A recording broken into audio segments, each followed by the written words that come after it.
এটা তো আসলে যেহেতু চক্কর আসলে বানানোই হয়েছে ফলের জন্য, এখন এটা নিয়ে নানা ধরনের এক ধরনের ক্রিয়েটিভ অ্যানালাইসিস থাকতে পারে যে এইটা ওটিটির মতো হয়েছে, এটা নাটকের মতো হয়েছে, এটা সিরিজের মতো হয়েছে, এটা নানান পয়েন্ট অফ ভিউ এটা থাকতেই পারে, কিন্তু মূলত তো বানানো হয়েছে সিনেমা হলের জন্য। যাই হোক, আমরা সবাই যেন সিনেমা হলে যতটুকু চলার মতো চলছে, এটা তো আর জোর করে আসলে চালানো যাবে না। কন্টেন্টের পাওয়ারেই আসলে চলবে, নাম্বার ওয়ান। নাম্বার টু হচ্ছে যে এতগুলো ভালো সিনেমা ছিল, ওই অর্থে আমার প্রমোশন একটু দুর্বল ছিল, এইটাও একটা বিষয়। তবে আমি মানে হ্যাপি যে সিনেমা হলে মানুষ, মানে আমি যতটুকু এক্সপেক্ট করছি তার চেয়ে বেশি সংখ্যক মানুষে দেখছে। এবং এখন আসলো হচ্ছে ওটিটিতে, মানে ওটিটির ব্যাপারটা না আমার এক ধরনের এক্সপেকটেশনই ছিল অনেস্টলি স্পিকিং, যে ওটিটিতে এটা ভালো যাবে, এবং আলহামদুলিল্লাহ মানে খুব ভালো যাচ্ছে। অনেক মানুষে দেখতেছে, এটা মানুষ যে দেখতেছে সেটার প্রমাণ পাচ্ছি আমরা সোশ্যাল মিডিয়ায়, যে তারা দেখে তাদের উচ্ছ্বাসগুলো প্রকাশ করতেছে। এটা মানে চক্করে যে শোতে 20 জন মানুষ ছিল, 20 জন মানুষই স্যাটিসফাইড ছিল, যে শোতে হাউসফুল ছিল, হাউসফুল দর্শকও কিন্তু একই ধরনের স্যাটিসফ্যাকশন নিয়ে। এবং ডিসস্যাটিসফ্যাকশন কোথায় কাজ করছে সেটা হচ্ছে যে এইটা আরো বেশি শো কেন হচ্ছে না, এটা আরো বেশি আকারে মানুষের কাছে কেন পৌঁছাচ্ছে না, এইটা নিয়ে একটা ডিসস্যাটিসফ্যাকশন ছিল পাবলিকের। বাট অ্যাজ এ কন্টেন্ট এটা নিয়ে মানুষের উচ্ছ্বাসটা ভালোই ছিল। সো সিনেমার টার্ন হয়ে গেছে পলিটিক্সের শিকার, সবাই বলে পলিটিক্সের শিকার।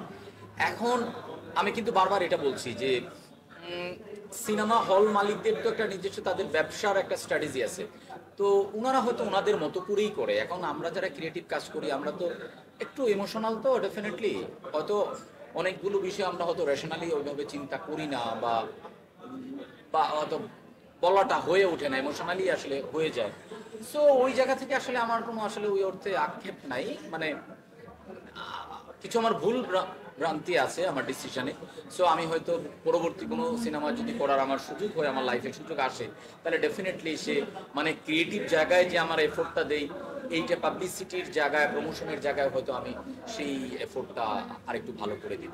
এইটাই। এটা যেটা হয়েছে কি যে অনুদানের যে টাকাটা দেয়, এইটা কিন্তু এটা বলে নাই যে এই টাকা দিয়ে সিনেমাটা বানাতে হবে, বা এই টাকা, এই টাকাটাই আসলে একটা সিনেমার জন্য বা ওই স্টোরিটার জন্য মানে উপযুক্ত টাকা।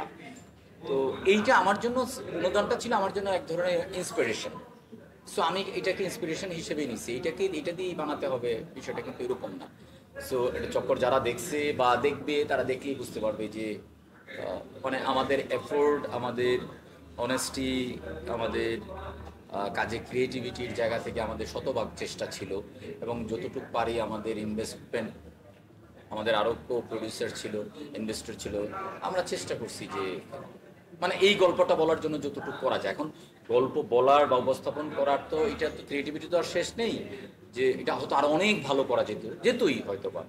সো আমরা হয়তো এইভাবেই আমাদের লিমিটেশনের মধ্যে চেষ্টা করেছি। তবে এইটা সত্যি কথা যে কেউ যদি এখন যে সময় আসছে যে অনুদানের টাকা দিয়ে ছবি বানাতে চায়, এটা আসলে পরিপূর্ণ ছবি হবে না। আমাদের অনুদানের চেয়ে আরো 3-4 ভাগ বেশি টাকা আসলে আমাদের ইনভেস্ট করতে হয়েছে। সো আমাদের এটা নিয়ে কোনো বক্তব্য নেই আসলে। হ্যাঁ, সিস্টেমটা নিয়ে হয়তো কিছু কথাবার্তা থাকতে পারে, মানে অনুদান সিস্টেমটা নিয়ে। সো এই স্বল্প পরিসরে তো আর এগুলা বলা যাবে না, এটা তো আসলে এটা ওই ইনফ্রাস্ট্রাকচারটা তো এটা আমার একক না, এটা তো আসলে গভর্নমেন্ট থেকে, সরকারের। সো এইটা নিশ্চয়ই নীতি নির্ধারক যারা আছেন এটা চেষ্টা করবেন যে অনুদানের ছবিগুলো তাহলে হয় না কেন। এগুলো তো অনেকগুলো কারণ আছে, যে হয়তো বা অনুদানের ওই টাকাটা দিয়ে হয়তো ছবিটা বানাতে চায়, বা বানানো হয় না, নানান কিছু।